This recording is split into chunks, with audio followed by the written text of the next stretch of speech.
السلام علیکم. ہمارا یہ پروگرام اس ملک کی 66% آبادی کو مد نظر رکھتے ہوئے بنایا گیا ہے. دراصل شہری آبادی جو ہے وہ اس ملک کی دیہی آبادی کا 1/3 ہے. ہمارے بدنصیبی یہ ہے کہ سیاسی شعور میڈیا کے ذریعے لوگوں کے ذہنوں میں جاتا ہے. لوگوں کو پتہ نہیں ہوتا ہے. گاؤں دیہات میں رہنے والے لوگ چوبارے پہ بیٹھ کے حقے میں ڈسکس کرتے ہیں, حقہ پی رہے ہوتے ہیں, ڈسکشن کر رہے ہوتے ہیں کہ جی یہ پی ٹی آئی کی حکومت بہت اچھی ہے. چونکہ سما ٹی وی نے دکھایا تھا کہ عمران خان صاحب اس دور کے ولی اللہ ہے. حقائق سے بالا تر فرضی باتیں جو پیڈ چینلز میڈیا کا پیڈ ایلیمنٹ عوام کو دکھاتا ہے. ہم حقائق کے زمرے میں حقیقتوں سے آشنا لوگ ہیں. ہمیں پتہ ہے کہ حقیقت کیا ہے.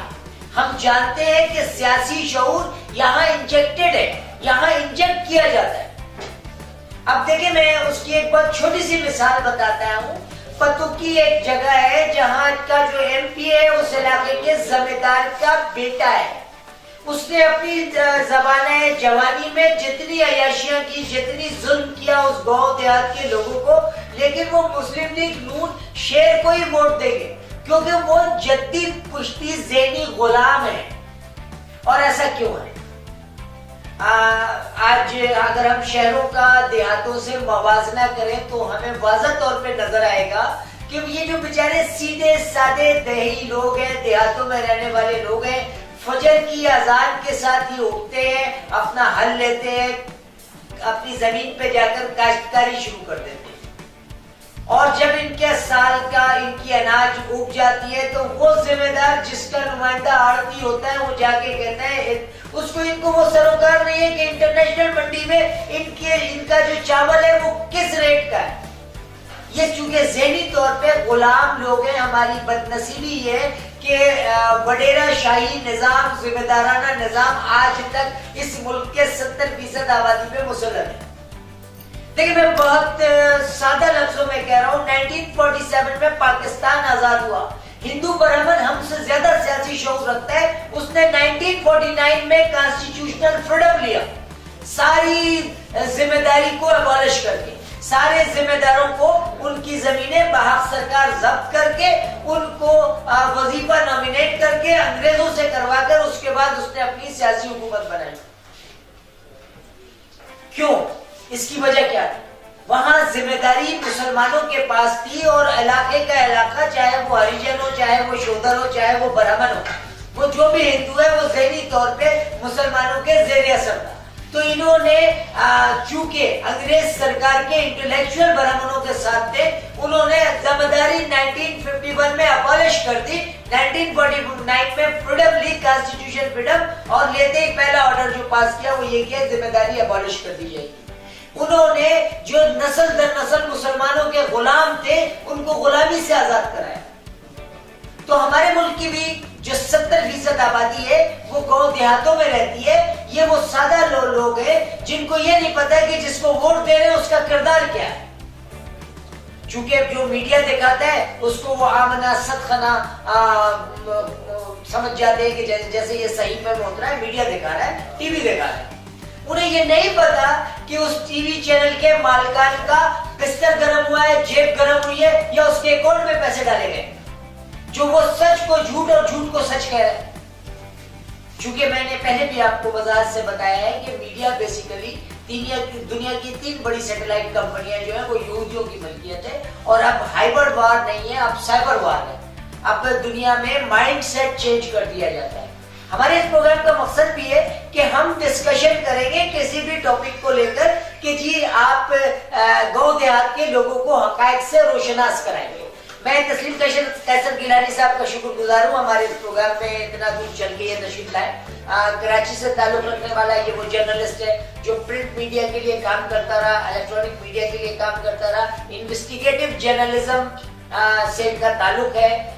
یہ جو بات سیاستدان کہہ رہا ہوتا ہے یہ اس کے حقائق کے تناظر میں بتاتے ہیں عوام کو کہ سیاستدان یہ کہہ رہے ہیں اور اس کے پیچھے حقیقتیں ہی ہے. میں شکر گزار ہوں ان کا. کیا جی ہمارے پروگرام میں تشریف لائے جناب تسلیم قیصر گیلانی صاحب. میں ان سے ایک سوال کر رہا ہوں، بہت معصومانہ، بہت سادہ سا سوال، کہ آپ پاکستان کا سیاسی مستقبل کیا دیکھتے ہیں؟ السلام علیکم شاہین بھائی، بہت بہت شکریہ، آپ نے مجھے موقع دیا اسٹوڈیو میں، میں آپ کا شکر گزار ہوں، آپ کا بھی اور اسکائی ون کا بھی۔ پاکستان میں جو سیاسی کو دیکھتا ہوں وہ ایک غلامی کی فریم میں دیکھ رہا ہوں۔ ہم انگریز سے بے شک آزاد ہو گئے غلامی سے، لیکن ہم وہ جو انگریزوں کے کتے نہلاتے تھے وہ سیاستدان جن کو زکوٰۃ اور خیرات میں سیٹیں ملی ان کی غلامی میں آ گئے ہیں، اور جب تک ہم ان کی غلامی سے آزاد نہیں ہوں گے پاکستان ترقی نہیں کرے گا۔ پاکستان بہت بڑا زرخیز ملک ہے، بہت معدنیات ہے، بہت ہمارے یہاں اپنے وطن سے محبت کرنے کا عنصر ہے، لیکن جب تک ہم اپنے سیاستدان ان سیاسی مداریوں سے یا سیاسی مذہبی ملاؤں کی چنگل سے آزاد نہیں ہوں گے، ہمارا پاکستان آزاد نہیں ہوگا۔ بہت شکریہ۔ میں تسلیم قیصر گیلانی صاحب جو ایک سینئر جرنلسٹ ہیں، میں ان کی بات سے 100% متفق ہوں، اور جو انہوں نے ایک جملہ کہا انگریزوں کے کتے نہلانے والے، تو بہرحال حقائق سبھی جانتے ہیں، جن جو تاریخ کا بنیادی طالب علم ہونے کی حیثیت سے یہ میں بھی جانتا ہوں کہ سر کا ٹائٹل، نواب کا ٹائٹل، خان بہادر کا ٹائٹل جن لوگوں کو انگریزوں نے دیا وہ جہاد کے زمرے میں نہیں دیا، ان کی سرفروشی، ان کی اسلام نوازی کے زمرے میں نہیں دیا، ان کو انگریز کی وفاداری کے زمرے میں دیا گیا۔ اب تھوڑا سا تسلیم قیصر گیلانی صاحب نے جو بات کی، میں انہی سے پوچھنا چاہوں گا کہ آپ کیا سمجھتے ہیں کہ پاکستان کا جو موجودہ سیاسی نظام ہے وہ پاکستان کو ترقی کی طرف لے جائے گا یا ترقی کی طرف نہیں لے جائے گا؟ شاہین بھائی، یہ آپ بھی، میں بھی، اور تقریباً ہمارے 18 کروڑ عوام بھی جانتے ہیں کہ جب تک یہ سیاستدان ہیں ہم اوپر نہیں جا سکتے۔ ایک آتا ہے وہ پاری کی بات کرتا ہے کہ میں نے 10 سال کر لیا ہے، اب 10 سال تمہاری باری ہے۔ اب اس کے اندر ایک تیسرا فریق بھی آ گیا، پہلے 2 کے وہ تھا نا وہ میوزیکل چیئر جیسا سسٹم، اب یہ اس میں ایک تیسرا شریک ہو گیا ہے جو گیند لے کر گھوم رہا ہے کہ ایک اٹھے تو میں اس پر بیٹھ جاؤں۔ پہلے 2 تھی، اب یہ تیسرے میوزیکل، سیاسی میوزیکل جو ہے مداریوں کا جو کھیل ہے اس میں شریک ہو گیا ہے، اور کسی بھی حال میں میں سمجھتا ہوں کہ ان کے ہوتے ہوئے ترقی نہیں ہو سکتی۔ پاکستان کو جو ہونا چاہیے، جو انڈیا نے ترقی کی یا جو بنگلہ دیش نے ترقی کی یا مذہب کے نام پہ اسرائیل اور پاکستان بنے انہوں نے ترقی کی، اسرائیل نے، ہم نہیں کر سکتے جب تک یہ بیٹھے ہوئے ہم نہیں کر سکتے۔ تسلیم قیصر گیلانی صاحب کا مقصد یہ ہے کہ اس ملک کی ترقی میں جو سب سے بڑی رکاوٹ ہے وہ اس ملک کا وہ پولیٹیکل عناصر ہے، وہ پولیٹیکل ایلیمنٹ ہے، وہ وڈیرا شاہی نظام کے خالق ہے، اور ان کے ساتھ کچھ ہمارے بیوروکریٹس ہیں جو اس نظام کو چلانے میں معاون و مددگار ہو رہے ہیں۔ تسلیم قیصر گیلانی صاحب کا جو کہنا ہے اس سے میں بھی متفق ہوں، اور انٹلیکچوئلز جو ہیں پاکستان کے وہ بھی اس بات پہ متفق ہیں کہ اس ملک کو بنیادی طور پر ایک کلاس ہے جو چلا رہی ہے۔ میں مقصد صاف لفظوں میں کہہ سکتا ہوں کہ اس ملک کو اسلام آباد سے نہیں بلکہ اس کے جڑواں شہر پنڈی سے GHQ سے چلایا جا رہا ہے۔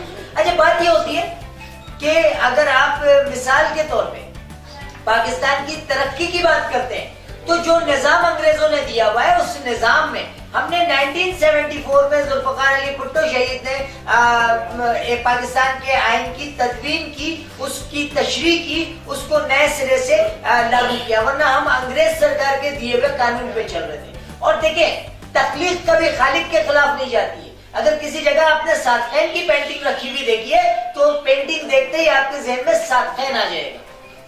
اب سوال یہ پیدا ہوتا ہے کہ انگریزوں نے ہم نے جس جذبے سے پاکستان کو حاصل کیا، انگریزوں نے اس جذبے کا ہی فائدہ اٹھایا، اور فائدہ اٹھا کر آپ کو وہ نظام دیا جس نظام میں آپ کی سروائیول ممکن نہیں۔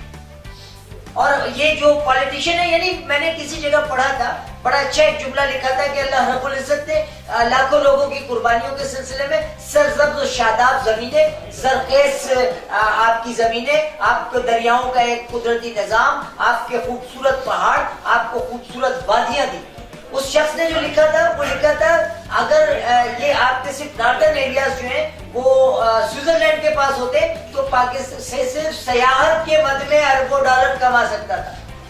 اور یہ اللہ رب العزت نے اتنا سب کچھ دیا اور اس کے بعد سیاستدان دے کر کے سب کچھ ستیہ ناش کر دیا. شاہین بھائی اس میں آپ ایک چیز دیکھیں, ہماری بدنصیبی ہے, آپ کسی بھی سیاسی پارٹی کو دیکھ لیں, اگر ایک باپ ہے اس کے 4 بچے ہیں تو اس نے خود پیپلز پارٹی میں ہے, بڑے بیٹے کو اس نے مسلم لیگ میں بھیج دیا, دوسرے کو اس نے تحریک انصاف میں بھیج دیا, تیسرے کو اس نے بیوروکریٹس بنا دیا, چوتھے کو اس نے کسی نہ کسی ایجنسی سے ٹچ کر دیا. اب ان کا جو ہے نا اس طرح 5-7 خاندان جو ہے انہوں نے اپنے چنگل میں پاکستان کو اور پاکستان کی سیاست کو جکڑ لیا. اچھا دوسری بات یہ, ہماری عوام اتنی سادہ اور بیوقوف ہے کہ وہ نعروں میں بہت جلدی آ جاتی ہے. انہوں نے ہمیشہ عوام کو 2 نعروں میں برگلایا, یا تو مذہب کے نام پر جو ہم جذباتی ہو جاتے ہیں, یا نیشن کے نام پہ اپنی مطلب پنجابی پٹھان سندھی لڑائی کر رہے ہیں اور حکومت کر رہے ہیں. پوری دنیا میں ہوتا ہے, صرف آپ کیا نہیں ہوتا ہے, ایکسپلائٹر کے پاس سب سے بڑے 2 ہتھیار ہیں, زبان اور مذہب. کسی بھی دنیا کی کسی بھی اقوام کے پاس آپ چلے جائیں وہ زبان یا مذہب کے نام پہ لڑ پڑیں. یہ ایک ہیومن سائیکولوجی ہے. اس کو استعمال کس نے کیا؟ انگریز نے کیا. کیا ہم نہیں جانتے کہ تبلیغی جماعت کی شروعات بکنگم پیلس کے پڑوس کی مسجد سے ہوئی؟ دیکھیں ہماری بدنصیبی ہے کہ قرآن کریم جو میگنا کارٹا ہے دنیا کے لیے, جس کو قرآن کے نزول سے پہلے اِنَّا أَعْطَيْنَاكَ الْكَوْثَرَ خانہ کعبہ کی دیوار پہ لکھ دیا گیا,